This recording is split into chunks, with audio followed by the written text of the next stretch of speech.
마음으로 말씀 선포하실 때 큰 은혜 받으시길 바랍니다. 할렐루야. 3부 예배 오신 여러분 한 분 한 분을 주의 이름으로 축복합니다. 우리 옆 사람과 기쁘게 인사하겠습니다. 오늘도 하나님의 음성을 들읍시다. 주의 이름 복된 날입니다. 우리 시온송가대 귀한 찬양 너무 감사합니다. 늘 매주마다 은혜를 받습니다. 얼마나 감사한지 모르겠어요. 하나님을 축복하는 행위가 찬양이라 그랬죠. 참, 성가대는 복을 받은 사람들이에요. 정말 평생을 다가도록 늘 하나님을 축복하는 귀한 삶이 될 수 있기를 바랍니다. 자, 아무리 공부를 많이 해도요, 지혜가 없는 사람이 참 많이 있는 것을 보게 됩니다. 지식은 많은데 지혜가 없는 사람이 있고요, 지식은 없는데 지혜가 많은 사람이 있어요. 정말 학위를 많이 가진, 공부를 많이 한 사람인데 그 말하는 것을 보면, 또 행동하는 것을 보면 도무지 저분은 지혜가 없구나 이렇게 생각될 때가 가끔 있어요. 또 어떤 분은 대학은 문턱도 가보지도 못한 사람인데 그 사람 사는 것을 보면 아주 지혜가 뛰어나요. 분별력이 대단하고요. 우리나라에서 예를 들으면 참 좋으련만 아브라함 링컨을 우리 한번 생각해 보았으면 좋겠어요. 이 사람은 초등학교를 나온 게 전부예요. 그럼에도 동서고금을 통해서 인류 역사상 가장 진솔하고 존경을 받는 아주 으뜸 가는 정치인으로, 지금도 미국에서 가장 누구를 존경하냐 설문조사를 하면 단연 유리자를 뺏기지 않은 사람이 아브라함 링컨입니다. 지혜가 있는 사람이죠. 지혜가. 그래서 아주 신앙의 절대적인 믿음을 가지고 미 합중국을 다스렸던 대통령이었었는데 지금도 그래서 그 사람을 잊지 못하고 있다 그래요. 지혜가 있기 때문에 그래요. 만약에 미국의 대통령이 하버드나 예일 대학을 나와서 돼야 된다면 누가 되겠어요, 여러분? 그러나 학문의 장벽 없이 뽑는 대통령이기에 초등학교만 나와도 이렇게 존경받을 수 있다. 그 지혜는 다 하나님으로부터 받은 지혜다. 사랑하는 여러분, 지혜는 하나님께로부터 옵니다. 할렐루야. 하나님께, 하늘로부터 오는 거예요. 그래서 선물이다. 지혜는 은사다. 이렇게 말을 해요. 지혜와 총명은 야고보서에 이제 등장하고 있는데, 지혜는 뭐냐? 현명한 판단을 가져오는 원천입니다. 그 판단을 하는데 현명한 판단을 하려면 지혜가 있어야 돼요. 그리고 총명은 뭐냐? 탁월한 식견을 지닌 이해력입니다. 한마디로 이해력인데 아주 탁월한 식견을, 그 분야에 대단한 식견을 가지고 있는 이해력이죠. 여러분 자녀를 놓고 기도할 때 지혜와 총명과 명철을 놓고 늘 기도하셔야 돼요. 할렐루야. 이게 부족하면 사람 구실을 잘 못해요.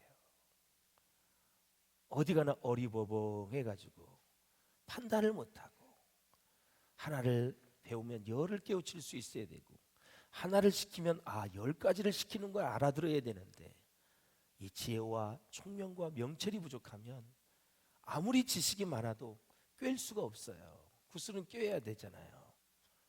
이게 안타까운 거예요.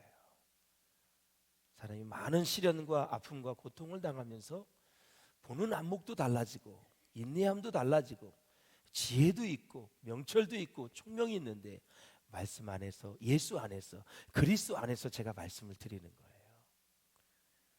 예수 안 믿는 사람들도 나름 고생하고 시련을 많이 겪으면 그 사람을 통해서 얻는 교훈이 있어요. 그러나 말씀과 성령과 믿음과 환경이 어우러져서 믹스가 되어가지고 나오는 지혜, 명철, 총명, 이런 것들이 우리에게 필요한 시대가 되었어요. 그런데 이 야고보는 오늘 지혜와 총명이 있다는 그 교사들에게 뭘 요구하냐면 증명해라. 네가 지금 지혜가 있다 그러고 총명이 있다고 얘기하는데 증명해라 이거죠. 야고보는 이제 이렇게 대답을 합니다. 지혜와 총명을 증명할 수 있는 것은 선행이다. 믿음의 행함이다. 진짜 지혜와 총명이 있다면 믿음으로 행해라. 이렇게 지금 권면을 하는 거예요. 우리 한번 13절을 같이 읽어보겠습니다. 시작. 너희 중에 지혜와 총명이 있는 자가 누구냐? 그는 선행으로 말미암아 지혜의 온유함으로 그 행함을 보일지니라. 아멘. 자, 이 구절에는 지혜로운 자의 생활 중에 눈에 띄게 다른 두 가지 특징이 이제 나타나 있어요. 신약 성경에서 13번이나 나오는 행함입니다. 그러면 행함이 무엇인가? 자, 이 행함은 어떤 곳으로 되돌아가다 혹은 되돌아가게 하다라는 뜻을 가지고 있어요. 이 단어의 어근은 변화하다 그런 뜻을 가지고 있는데, 진리로 되돌아가서 하나님의 진리에 맞도록 변화하기를 원한다라는 뜻이 있는 거예요. 그냥 믿음으로 행한다라는 것은 그냥 무턱대고 실천하는 것이 아니라 하나님의 그러한 뜻에 맞을 수 있도록 하나님의 진리에 맞도록 변화되어져서 행하는 것을 얘기하는 거예요. 근데 당시에 흩어졌던 교사들, 교회에서 성경을 가르치고 있던 교사들이 그렇지 못했다라는 것을 지금 얘기하는 거예요. 기향에 행하는 거면 진리에 맞도록 하나님의 뜻에 맞도록 가르치는 것이 진정한 교사이다. 너희는 지혜가 부족하다라는 얘기를 하는 거예요. 그래서 다시 말씀드려서 지혜로운 사람은 순종심이 있다. 순종한다. 변화된 삶은 그의 삶의 분명한 특징이 된다. 그런 얘기를 하고, 그리고 지혜로운 자는 생활 중에 눈에 띄는 것이 뭐냐? 온유함이다. 이렇게 얘기해요. 온유함. 간혹 온유한 사람을 이렇게 부르는 사람이 있어요. 정신력이 없거나 훈련받지 못한 우유부단한 나약한 사람으로 생각하는 경향이 있는데, 그게 아니라 이 단어는 갈라디아서 5장 23절에 보면 성령의 열매로 소개되고 있는 것처럼 온유함은 이런 거예요. 여러분 타는 말 아시죠? 경마장에 가면 말을 많이 볼 수 있지요.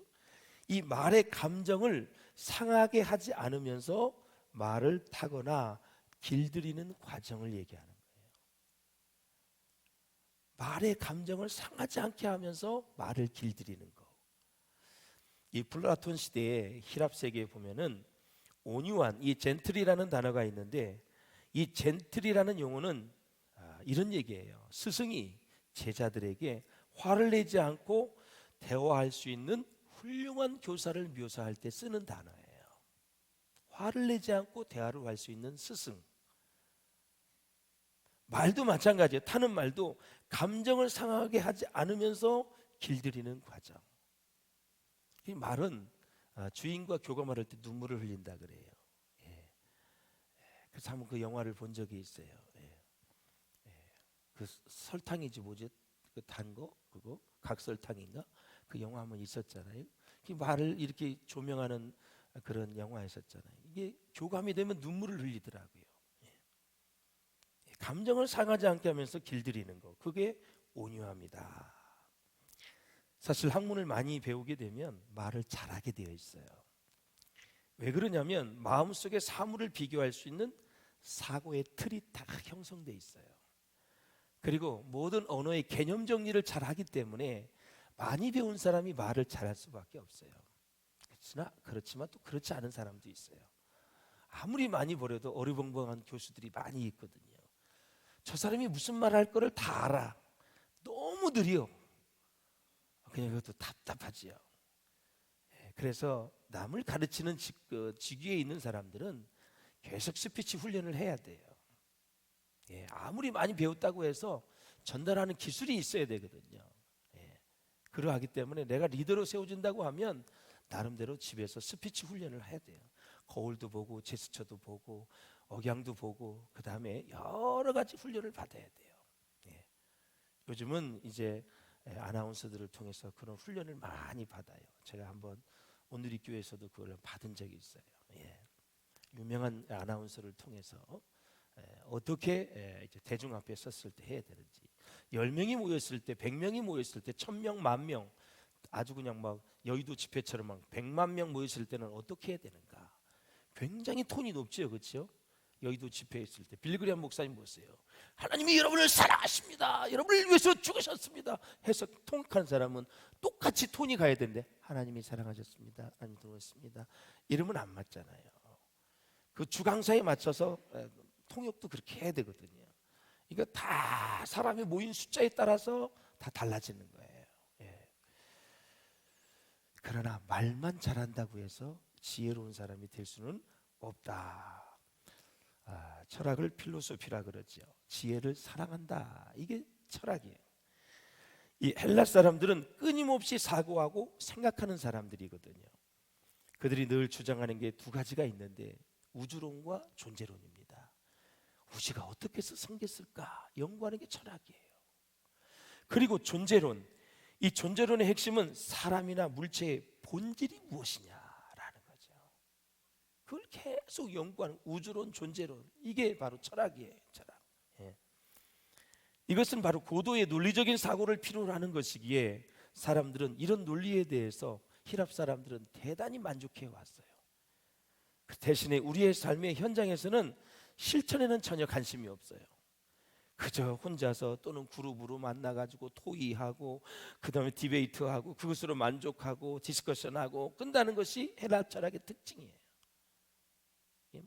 그래서 그들이 문화권에 가보면은 밥을 먹으면 거의 2-3시간 밥을 먹어요. 음료수 하나 갖다 놓고 또 2시간 동안 떠들어요. 그들이 문화예요.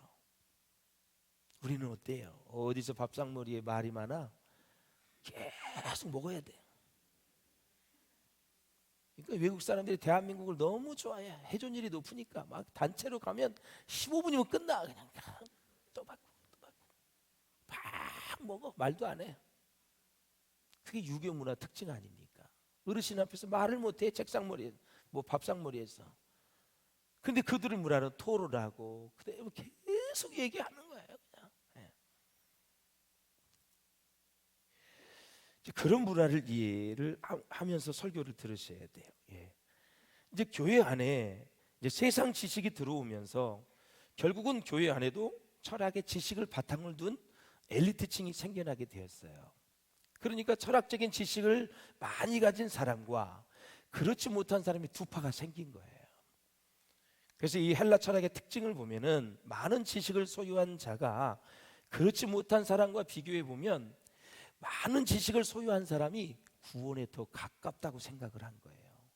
너무 멀리 갔죠, 여러분? 지식이 많은 사람이 하나님의 구원에 더 가깝다고 생각을 한 거예요. 그러니까 차별이 생긴 거죠.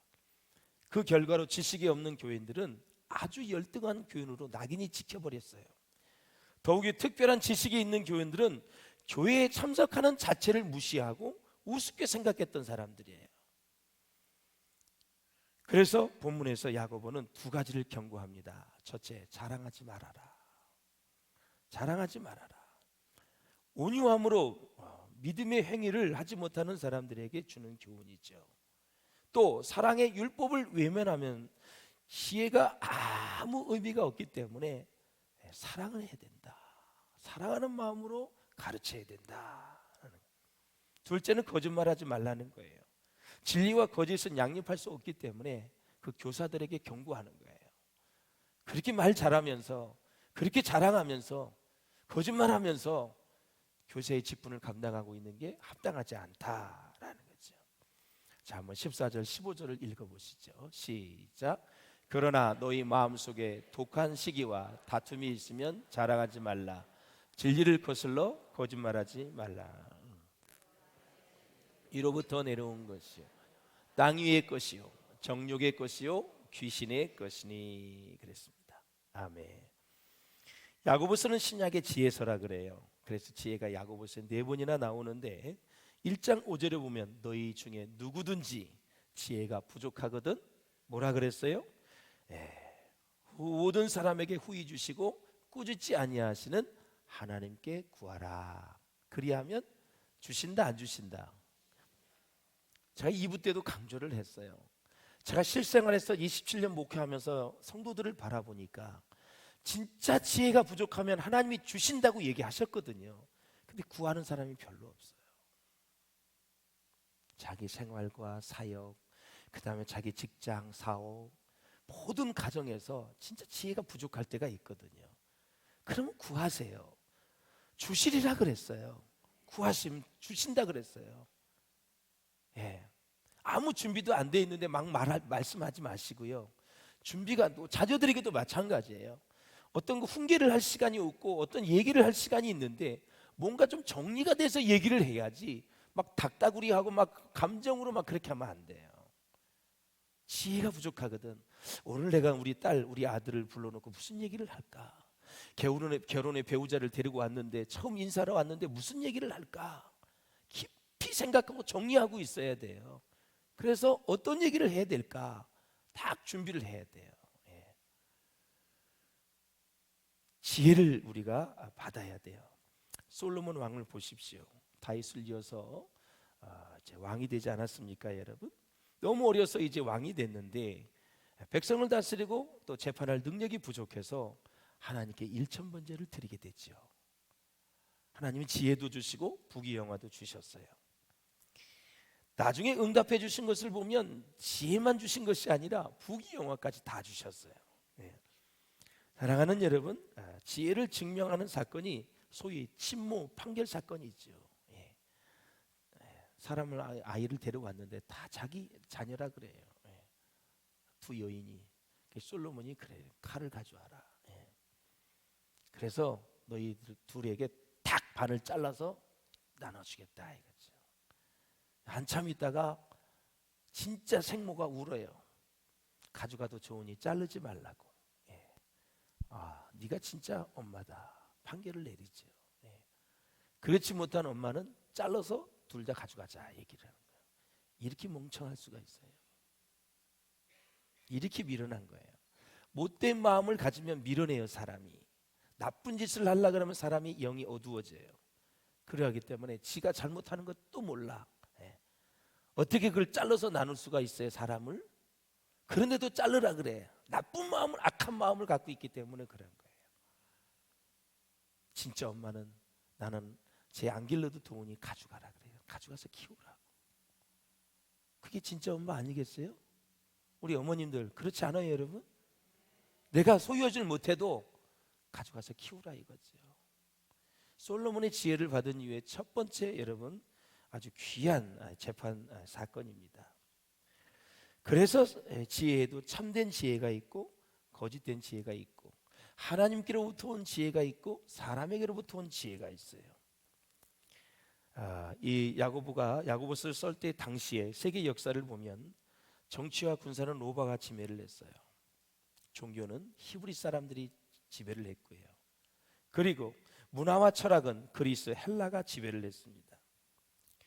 이런 여러 가지 이 군사, 정치, 그다음에 종교, 문화, 철학 이런 것들을 잘 공부를 해야 이 배경을 잘 이해할 수가 있어요.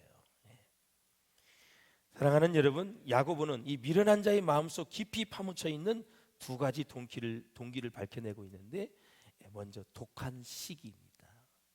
시기는 시기인데 너무 독하다, 심하다 이거죠. 이 본문에서 이게 보면은 원문에 보면 이 두 단어의 어근이 의미하는 것은 어떤 시기시냐면 쓰라림을 야기시키는 시기심이에요. 쓰라림. 그런데 시기심에는 두 종류가 있어요. 시샘과 시기가 있는데 이 두 단어가 비슷해 보이지만 사실은 전혀 다르지요. 시샘은 무엇이냐면 다른 사람이 가진 것을 자신은 소유하지 못했다는 이유로 안타까이 여길 때 느끼는 감정이에요. 이게 시샘이에요. 나는 없어, 저 사람은 있어. 거기서 오는 시샘이에요. 시샘. 저 사람은 갖고 있는데 나는 없는 거. 이건 어떨 때 마음 접으면 금방 넘어갈 수 있는데 더 큰 문제는 이제 시기예요.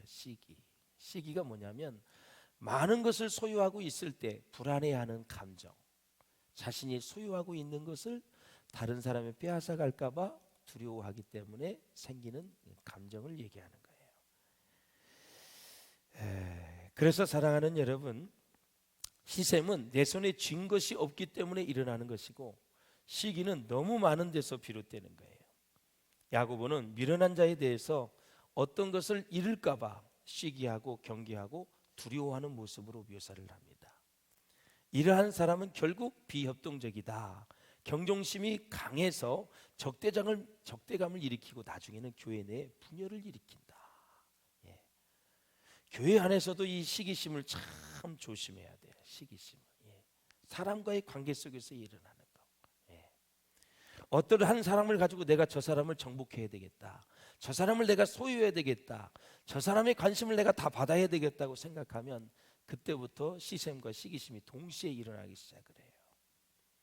내가 친한 사람이 다른 사람하고 막 친할 때 막 이제 시기가 일어날 수도 있어요. 물건뿐만이 아니에요. 이게 사람 관계 속에서도 일어나는 거예요. 나는 저 사람하고 나하고만 친해야 되는데 다른 사람하고 자꾸 친해. 문제가 일어나는 거예요.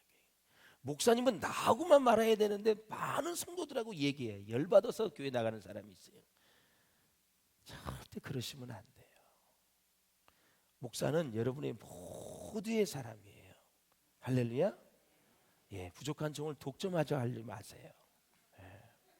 큰일 나요, 여러분. 이건 진중하게 말씀을 드리는 거예요. 영에 전혀 도움이 안 돼요. 처음에는 좋은 것 같지만 절대 그렇지 않아요. 소유하지 말고 섬기세요. 사랑해 주세요, 그냥. 할렐루야. 예, 주의 종으로 저분을 통해서 내가 귀한 말씀을 받아야지. 믿음의 신앙의 코칭을 받아야지. 이런 마음을 가지고 섬기면 되지. 내가 저 사람을 소유한다 이러시면 안 돼요. 예. 나중에 좋지 않는 결론이 나와요. 그래서 누군가가 또 목사님하고 친하면 꼴을 못 봐요. 그래서 또 머리끄댕이 또 자꾸 날리는 거예요. 마음의 머리끄댕이. 마음에 현실은 잡지 않아. 누가 보면은 또 쪽팔릴까 봐 안 해. 마음으로 계속 썩어가는 거예요. 예. 믿음을 다 갉아먹는 거예요. 예. 그러니까 누군가가 목사님에게 이렇게 해도 신경 쓰지 마세요. 아휴, 저 인간은 저런 모습이구나. 그냥 놔두세요. 예. 제가 알아서 다 처리할 테니까. 할렐루야. 이건 진짜 신앙생활에 중요한 거예요. 지금 우리가 웃고 있지만 현실이 다가오면 무섭습니다. 사람이 무서워. 그래서 두려워 말라 하나님 그러셨나 봐. 무서워. 이 시기심 한번 발동하면 배이는 게 없어. 사람과의 거 직장에서도 마찬가지예요. 직장에서 사장이 누군가를 사랑해줘. 그냥 축복해 주세요. 뭔가 잘하나 보다. 뭔가 일을 잘하나 보다. 회사의 목적에 맞게 일을 잘하나 보다 생각하시면 끝나는 거예요. 더 이상도 이하도 없는 거예요. 할렐루야. 미련한 자의 마음속에 파묻혀 있는 두 번째는 이기적인 야망입니다. 이러한 마음속의 동기는 사람을 충동질해서 최고의 이제 자리를 탐나게 하죠. 그러나 이제 가르치는 교사나 영적인 지도자가 기억해야 될 것은 오직 하나님에 의해서만, 하나님의 은혜에 의해서만 사람들이 자기 말을 듣거나 따른다는 사실을 잊어서는 안 돼요. 결국 내가 교회의 리더가 되면은 하나님의 은혜가 있어야 사람이 따라오는 거예요. 사람의 힘으로 하려고 하지 마세요. 어떠한 섬김이나 이런 것도 주의 이름으로 하세요. 식사를 섬겨서 주의 이름으로 하세요. 내 의를 드러내지 마세요. 그래야 나중에 후회함이 없어요. 여러분, 사람의 마음으로 하면 상대방이 느낍니다. 그럼 부담이 와요. 근데 주의 이름으로 섬김을 받으면 부담이 없어요. 아, 저 사람은 진짜 하나님의 은혜가 감사해서 나를 대접하는구나. 뭔가 바라지 않는구나. 무슨 대가를 요구하지 않는구나. 그걸 느낀다니까 사람이. 예. 주의 이름으로 섬기셔야 돼요. 그리고 뒤끝이 깨끗해야 돼. 더 이상 뭐 요구하지 마세요. 내가 한번 뭘 샀는데 저 사람은 뭐 얘기도 없이 뭐 한 번도 뭐 라면도 안 사고 왜 저래? 그러지 마세요. 소고기 5만 원짜리 1인분에 샀다 할지라도 라면 한 그릇 대접 안 해도 신경 쓰지 마세요. 그냥 대접 한 그릇 끝나세요. 할렐루야. 예. 주는 자가 복이 있는 거예요. 응? 그 사람이 지혜로운 거예요. 예. 그리고 야고보 사도는 교회 안에서 세상의 지혜를 사용하지 말라 그래요. 왜냐하면 교회 안에서 세상의 지혜를 사용하면 하나님의 말씀과 성령의 역사가 막히기 때문에 세상의 지혜를 사용하지 말라 그래요. 그럼 세상의 지혜는 뭐고 하나님의 지혜는 뭐냐? 잘 분별이 되십니까, 여러분? 어떻게 해서든지 세상의 지혜나 유행이나 세상의 지식이 교회 안에 침입하지 못하도록 막아야 된다라는 거죠. 로이드 존스 목사님이 부흥에 대한 제목으로 설교를 자주 하셨는데 그 내용에 들어가 보면 그렇습니다. 아브라함의 아들 이삭이 있잖아요. 잘 아시는 바와 같이 그랄 땅에서 아버지가 판 우물을 다시 팠는데 물이 계속 나왔어요. 그래서 100배의 축복을 받았어요. 그래서 이 교회도 진정한 부흥이 일어나려면 성경의 진리를 맡고 있는 쓰레기들을 다 치워야 된다. 올바른 진리의 말씀이 선포되도록 해야 된다. 그러할 때 교회에 성령의 능력이 나타나고 새로워지고 변화되는 역사가 일어난다라는 거죠. 여러분 예수길서에 보면 성전에서 나온 성령의 바람이 예수길 골짜기의 뼈들을 다 살려내잖아요. 응? 그리고 성전 문지방에서 나오는 생수가 죄로 썩는 세상을 다 살려내잖아요. 할렐루야. 스가랴 선지자가 뭐라 그러는지 한번 읽어보세요. 시작. 이는 힘으로 되지 아니하며 능력으로 되지 아니하고 오직 나의 영으로 되느니라. 아멘. 오직 우리의 힘으로 능력으로 되지 아니하고 하나님의 영 성령으로 된다라는 거죠. 그래서 교회는 말씀이 충만하고 성령이 충만해야 되고 하나님의 은혜가 충만해야 됩니다. 그래서 14장 15절에도 보면은 야고보서는 이제 거짓 지혜의 특징을 5가지로 나누어 설명하는데 읽어보겠습니다. 시작. 그러나 너희 마음속에 독한 시기와 다툼이 있으면 자랑하지 말라. 진리를 거슬러 거짓말하지 말라. 이러한 지혜는 위로부터 내려온 것이 아니요 땅 위의 것이요 정력의 것이요 귀신의 것이다. 예. 거짓 지혜의 특징 첫 번째가 뭐냐면 교만하다는 것입니다. 이 교만은 여기에서 어떤 의미가 있냐면 자신의 죄들을 정당화하고 합리화하는 행세를 얘기하는 거예요. 헬라어로 이 교만이 잘못을 자랑하다는 뜻이 있는데 자기가 잘못함에도 불구하고 자랑을 하고 있어요. 이게 바로 야고보서가 우리에게 가르쳐주는 교만의 의미입니다. 잘못했으면 돌이켜야지요. 왜 잘못된 행위를 가지고 계속 자랑을 해요? 그러니까 영분별이 안 된 거죠. 지혜가 없다는 얘기예요, 한마디로. 두 번째, 자기를 기만하는 행위입니다. 여기서 기만은 진리를 거슬러 거짓을 말하는 걸 얘기하는 거예요. 우리 마음속에 시기와 야망이 가득할 때 가끔 자기 자신을 속이며 거짓말하거든요. 막 야망이 가득할 때, 자기의 목표를 향해서 막 할 때 자신을 속일 수가 있다. 셋째, 세상적입니다. 세상적. 거짓 지혜로 모든 것을 수평적인 안목으로만 보는 거예요. 이건 뭐냐면 인간적인 안목으로만 보는 거예요. 하나님 관계없이, 말씀 관계없이 인간적인 안목으로만 보는 거예요. 이게 세상적인 거예요. 거짓 지혜예요. 이 거짓 지혜는 그래서 표준이 뭐냐면 다 세상적이에요. 성공을 위한 세상적인 처세술, 성경에서 말하는 성공이 있잖아요. 승리가 있잖아요. 세상적인 상담, 세상적인 동기, 그러니까 다 거짓 지혜는 세상적인 방법을 추구하는 거예요. 그러니까 하나님의 진리의 말씀과 성령의 역사를 막을 수밖에 없다라는 거예요. 여러분, 예수 안에서 성공은 무엇입니까? 말씀에 지키며 사는 것이 성공이지요. 결과물 가지고 얘기하는 게 아니에요.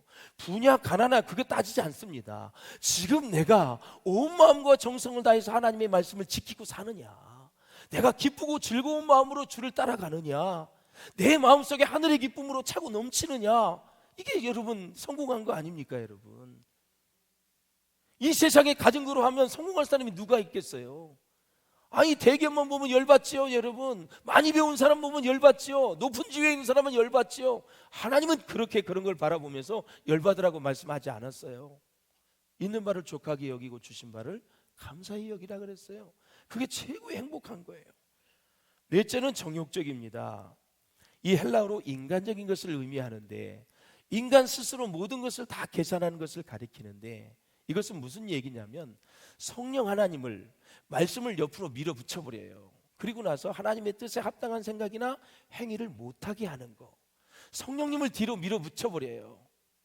성령님 관계없이, 말씀 관계없이 하나님의 뜻에 합당한 생각이나 행위를 하지 못하게 하는 거. 이것이 정욕적이다. 다섯 번째는 마귀적입니다. 귀신적인 거. 이것은 거짓 지혜자의 생각들은 귀신의 영향을 받은 것들과 다를 바가 없다. 이러한 생각은 실제로 잘못된 인식이고 위험스러운 것이지만 인간적인 견지에서는 통찰력이 있어 보이고 훌륭한 생각으로 착각할 수 있다라는 사실이에요. 그러니까 이 거짓 지혜자들의 영향을 받아서는 아니 된다라는 거죠. 16절을 한번 보세요. 시기와 다툼이 있는 곳에는 뭐요? 혼란과 모든 악한 일이 뒤따른다라는 거죠. 그러니까 시기, 다툼 자체가 지금 거짓 지혜가 역사하고 있기 때문에 그러는 거고, 그 이후에는 반드시 시기와 다툼이 있는 곳에는 혼란과 모든 악한 일이 있다라는 거죠. 그래서 교회에 혼란이 생겼을 때, 그 악한 일이 일어날 때는요, 이미 시기가 발동한 거예요. 이미 작은 다툼이 시작이 된 거예요. 교회가 아수라장이 됐을 때는 이미 보이진 않지만 뭔가 시기심이 있었던 거예요. 누군가에 의해서. 예. 이게 굉장히 중요한 거예요. 시기심은 초전박살내야 돼요. 예. 절대 역사하지 못하도록. 예. 시기의 영은 떠나갈지어다. 질투의 영이 떠나갈지어다. 떠나가야 돼. 예. 영양가치 없는 걸 잡고 있을 필요가 없어요. 예. 지난주에 어느 집사님이 저에게 매일 일기를 저에게 보내주세요. 하루를 어떻게 생활했다. 제가 다 읽고 제가 그랬어요. 어거스틴이 제자들에게 얘기했잖아요. 제자들이 스승에게 물으니까 어거스틴이 첫째도 겸손, 둘째도 겸손, 셋째도 겸손이다. 제가 그걸 써줬어요. 여러분 어떤 상황 속에서도 겸손한 사람이 최고의 영성을 가진 사람이에요. 어떠한 상황 속에서도 감사하는 사람이 최고의 겸손을 가진. 예수님은 온유하고 겸손하셨다 그랬어요. 예수님의 성품이에요. 예. 그걸 뒷받침하고 있는 것이 감사예요. 감사. 온유와 겸손을 뒷받침하고 있는 게. 감사하면 그렇게 시기심이 일어날 수가 없어요. 시기하는 사람은 다른 사람의 행복을 불쾌하게 생각합니다. 불쾌하게 여길 뿐만 아니라 불만의 불로 자기 내면을 가득 채워가지고 자기 자신을 견딜 수 없게 만들어요. 안 볼 때는 하다가 누가 안 보면 혼자 있으면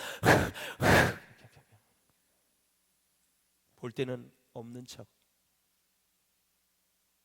사람이 내면이에요. 내면. 그 불을 끄기 위해서 그 사람을 자기나 타인과 끊임없이 비교하고 막 그를 깎아내립니다. 그래야 직성이 풀리고 마음의 불이 안정되는 듯하게 느끼는 거죠. 누군가가 그 사람을 칭찬하면 이래. 그게 아니라. 그 말 한 사람 조심해야 돼. 그게 아니라. 또 두 번째, 사실은 말이야. 세 번째, 네가 몰라서 그러는데. 이 세 가지 단어를 쓰는 사람들은 조심해야 돼. 그 얼떨결에 부자 된 거야. 얼떨결에 학교 간 거야. 얼떨결에 이상한 남자, 좋은 남자 만나가지고 부자 된 거야. 조심해야 돼. 네가 몰라서 그러는데. 모르긴 몰라. 뭘 몰라 다 아는데 자기만 모르는 거지.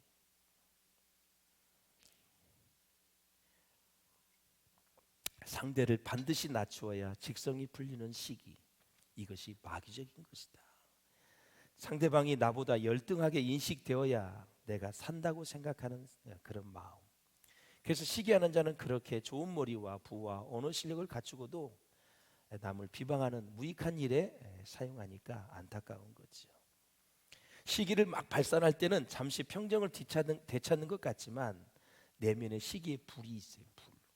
그래서 자기 자신의 내면을 그리고 믿음을 갉아먹고 있는 거예요. 갉아먹고.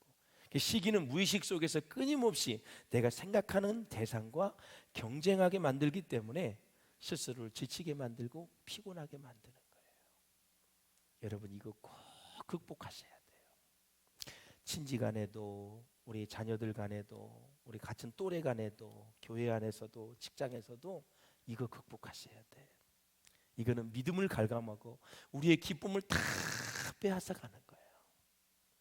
제가 늘 얘기하잖아요. 목회자들은 교회 사이즈 가지고 엄청나게 스트레스를 받아요. 목회 현장에 와 보니까. 직장에서는 또 직장 나름대로 엄청나게 또 경쟁이 돼야죠. 요번에 승진 대상에서 탁 나오면 얼마나 경쟁을 피 터지게 합니다, 여러분. 군대에서는 안 그러나요? 예. 우리 김경숙 장로님 그렇죠? 예. 말도 못해요. 사모님들이 치마를 올렸다 내렸다 치맛바람을 얼마나 만나느냐. 막 양 부침이 갖다 줬다 이거 가졌다 그냥 뭐 행운의 열쇠 갖다 주고 뭐 갖다 주고 막 난리도 아닙니다. 난리도 아니에요. 성격 따라 그렇게 하는 얘기예요. 성격 따라. 또 이제 크리스찬들은 막 하나님 앞에 기도하고 막 그러죠. 예. 이거를 넘어야 돼요. 예. 넘으셔야 돼요. 목회자들은 나보다 큰 교회가 있으면 즐겨야 돼. 이야, 하나님이 저 교회 역사해 주셔서 저렇게 많은 영혼을 구원했구나. 그 교회 영혼이 있잖아. 왜 큰 것만 보고 시기를 해? 그 안에 교회는 사람인데 그 사람이 나 그 사람을 구원하기 위해서 지금 목회하고 있잖아. 사람을 치유하기 위해서 회복시키기 위해서 목회를 하고 있잖아. 근데 그 큰 교회는 그런 사람이 그렇게 많으면 감사해야지. 직장에서도 누가 또 실적이 좋으면 꼴을 못 봐. 그냥 아유 말도 못해. 누가 좀 실적이 좋으면 축하해줘. 가서 커피를 사주든 뭐를 해주든 멋지게 인생을 살아야지 구질구질하게 살면 안 된다. 그런데 그게 쉽게 안 되는 거예요.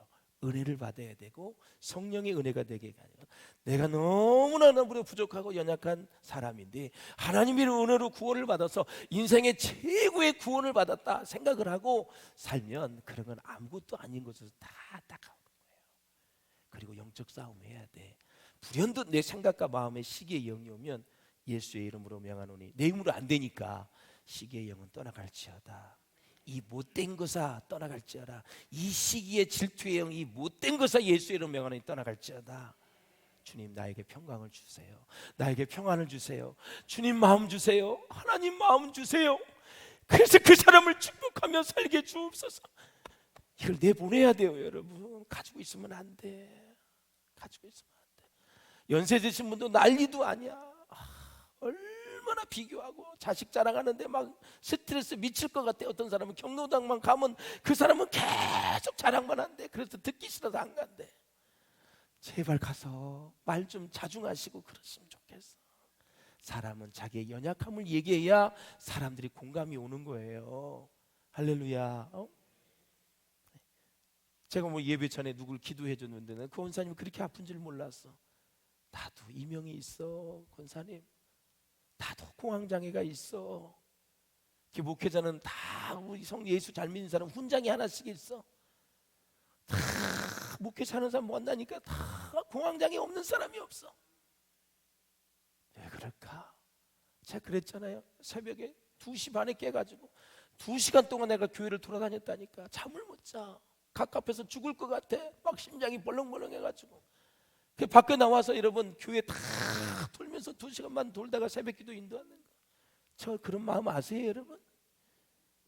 며칠 전에도 또 그런 일이 1시 반에 깼는데 사모님 내 옆에 보초 세웠잖아요. 혼자 있으면 죽을 것 같아. 1시간 동안 또 기도해주고 막 그래. 그렇게 사는 거예요. 안 아픈 사람이 없어. 저 멀쩡해 보이지만 하루하루 진행 무의지하고 사는 거야. 스트레스를 많이 받다 보니까 난 멘탈이 강한 줄 알았는데 강하지 않다는 것을 깨닫게 해주셨어요. 오직 주님만 의지하게, 주님만 의지하며 주님만 바라보며 그렇게 살도록 하나님 인도하셔요. 그래서 목회는 내 힘으로 하는 게 아니잖아요. 하나님이 도와주셔야 하는 거잖아요. 사업은 안 그럽니까? 자녀 교육은 안 그럽니까? 직장은 안 그래요? 다 주님이 도와주셔야 하는 거예요.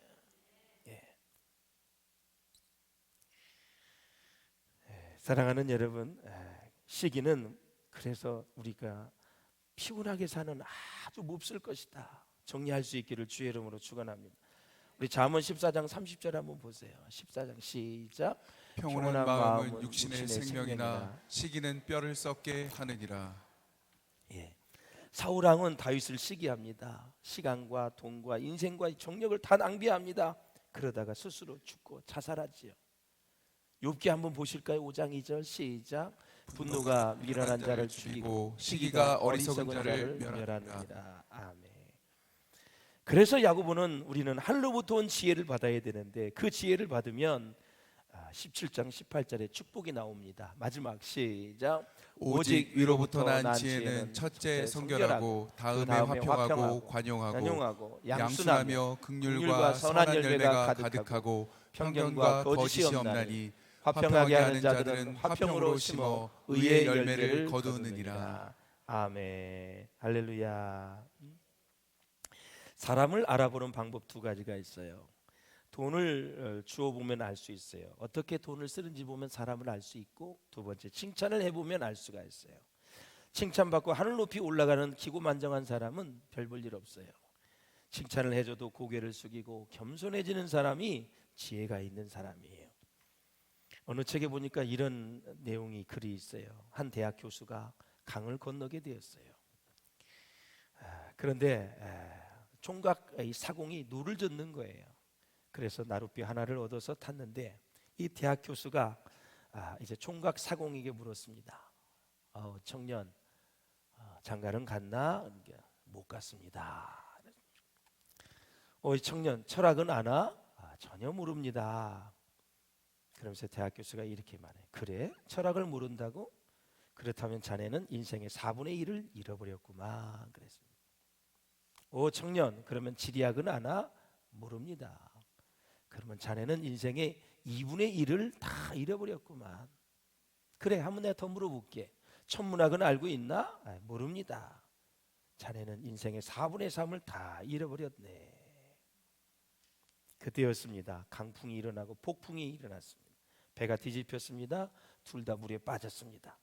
대학 교수가 아주 반정신을 잃은 상태입니다. 그 모습을 본 총각이 대학 교수에게 묻습니까? 교수님, 헤엄은 칠 줄 아십니까? 모른다네. 당신은 인생의 전부를 잃어버렸습니다. 조금 있다 교수는 물에 빠져 죽었습니다. 사랑하는 여러분, 너무 잘난 척하지 맙시다. 그리고요, 똑똑한 척 안 했으면 좋겠어요.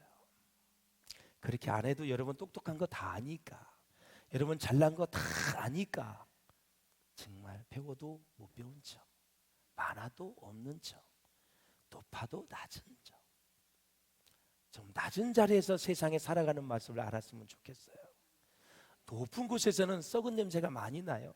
낮은 곳에서 자꾸 예수님이 낮은 곳으로 가사라 그래요. 가난하고 소외되고 그런 자들에게, 그런 사람들과 함께 대화를 하면서 여러분 정말 인생을 정말 많은 열매를 맺을 수 있기를 바랍니다. 그러면 참 지혜를 받으려면 어떻게 해야 되느냐? 욥기 28장 28절의 결론입니다. 시작. 주를 경외함이 지혜요 악을 떠남이 명철이니라. 아멘. 하나님을 잘 경외하시기를 바라고, 우리 주기도에 나온 것처럼 악에 빠지지 않게 하시고 시험에 들지 않게 하셔서 끝까지 지혜롭고 명철한, 그래서 지혜로운 사람으로 살아가셔서 세상을 밝게 만들고 영혼을 구원하는 여러분 모두가 될 수 있기를 주의 이름으로 축원합니다. 기도하겠습니다. 우리 함께 기도하실 때 하나님 아버지, 오늘 주신 말씀을 갖고 지혜로운 자로 살아갈 수 있도록 축복해 달라고, 하나님 참 지혜자는 성결, 화평, 관용, 양순, 긍휼, 선한 열매가 가득한데 화평케 하는 사람은 화평으로 심어 의의 열매를 거둔다고 말씀하셨는데, 주님 그런 열매가 가득할수록 하나님 지혜로운 자로 살게 하여 주옵소서. 우리 다 같이 주님을 한번 부르며 간절히 기도하겠습니다. 주여, 살아계신 하나님, 우리와 사랑을